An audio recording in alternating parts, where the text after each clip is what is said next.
షాలేము రాజు అన్న దేవుని వాక్యం అందించడం ద్వారా నేను రక్షించబడ్డాను.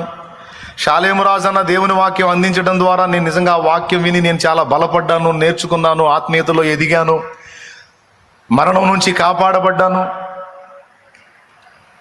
అని నువ్వు ఎన్ని రకాలు చెప్తావో దాని అంతటిని బట్టి షాలేము రాజు అన్నని దేవుడు నీకు అనుగ్రహించిన ఒక ఈవి, ఆ దేవుడి గిఫ్ట్, అది దేవుడి కృప. ఎంతమంది ఒప్పుకుంటారు? దైవజనుడిని దేవుడు మాకు ఒక ఈవిగానే అనుగ్రహించాడు అన్న వాళ్ళు ఎంతమంది చేతులు ఎత్తండి. దేవునికి మహిమ కలుగును గాక.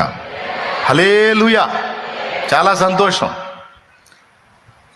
నా బ్రతుకుని మీకు ఒక దీవెనగా మార్చిన దేవుడు ఇప్పుడు నిన్ను అడుగుతున్నాడు, మరి షాలేము రాజులాగా నిన్ను కూడా చేయాలనుకుంటున్నాను, మరి సిద్ధమేనా అని దేవుడు అడుగుతున్నాడు. సిద్ధమే అంటే ఇక దేవుడు లైన్లో తీసుకుంటాడు నేను.